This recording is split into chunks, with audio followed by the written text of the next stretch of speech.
थाना शाहरुख ने आलम मुल्तान में 50,000 पतंगें बरामद की हैं और 2 पतंग बनाने वाली फैक्ट्रियों और डोर बनाने वाली फैक्ट्रियों पर भी छापा मार के उनका सामान भी कब्जा पुलिस में लिया है। लोगों को बड़े हैवी जुर्माने हुए इस सिलसिले में और यंग जनरेशन स्पेशली इससे बाज रहे। हमारे साथ मौजूद हैं इंस्पेक्टर सईद सयाल साहब जो कि SHO थाना शाहरुख ने आलम मुल्तान हैं। इनकी कामयाब कार्रवाई के बाद कई हजार पतंगें बरामद की गई हैं और कातिल डोर की फैक्ट्री पर भी छापा मारा गया है।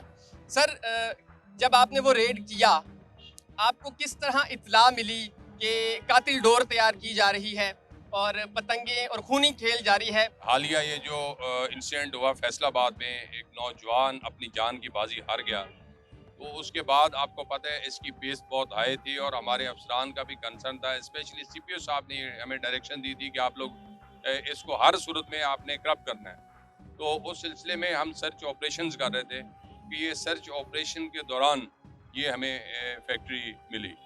फिर आगे ही थोड़े फासले पे दूसरी फैक्ट्री भी मिली।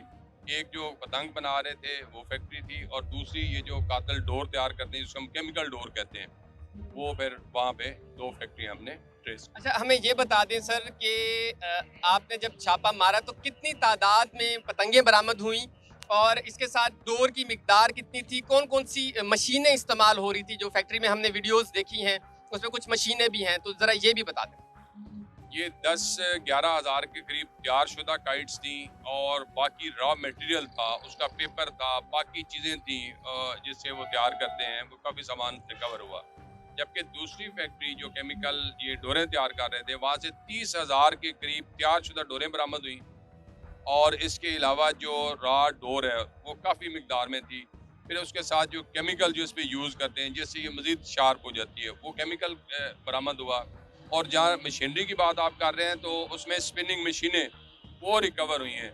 वो प्रॉपर इन्होंने वहाँ पे प्लांट लगाए हुए थे जिस पे ये डोरें तैयार कर रहे थे। अच्छा, इंस्पेक्टर सईद सयाल साहब, आप माशाल्लाह पंजाब पुलिस में सर्व कर रहे हैं एक अरसे से, आपने बड़े बड़े ऑपरेशंस भी किए हैं। आपकी नज़रों से वो वीडियो गुजरी होगी जो उस बच्चे की फैसलाबाद में गर्दन पे डोर फिरी, वो गिरता है, उसका खून का फुआरा निकलता है। आप खुद भी बच्चों वाले हैं, क्या पुलिस को ये इनिशिएटिव पहले नहीं ले लेना चाहिए था जो वो अब ले रही है? इस सिलसिले में क्या कहेंगे आप? देखिए, पुलिस ने तो इनिशिएटिव बहुत पहले से लिया हुआ है, लेकिन जब इस तरह के अनफॉर्चुनेट इंसिडेंट्स नज़र से गुजरते हैं तो इंसान में जज्बा और इसकी स्पीड काम की और बढ़ जाती है। सर, ये बता दें कि जो ये वीडियोस लाखों लोगों ने देखनी है, आप अपने कानून की ज़ुबान में उन्हें समझा दें कि जो कातिल डोर है या पतंगबाजी है या खूनी खेल है, इसकी क्या सज़ा है, कानून में इसका क्या जुर्माना है और इस तरह का अमल करने से वो किन कानूनी मुश्किलात का शिकार हो सकते हैं?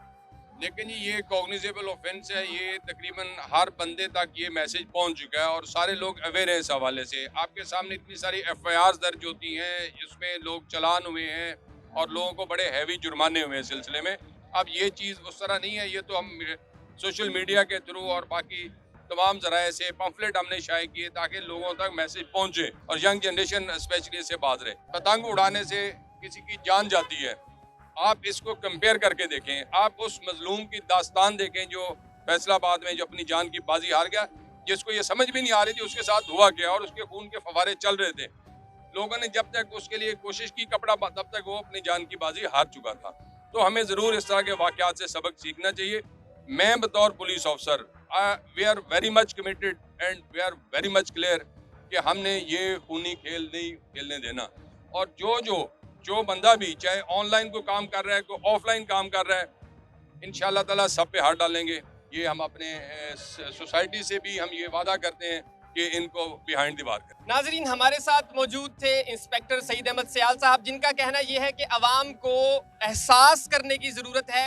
जुर्माना या कानूनी कार्रवाई का अब तकरीबन सबको पता है और इस कातिल खेल को अब बंद हो जाना चाहिए।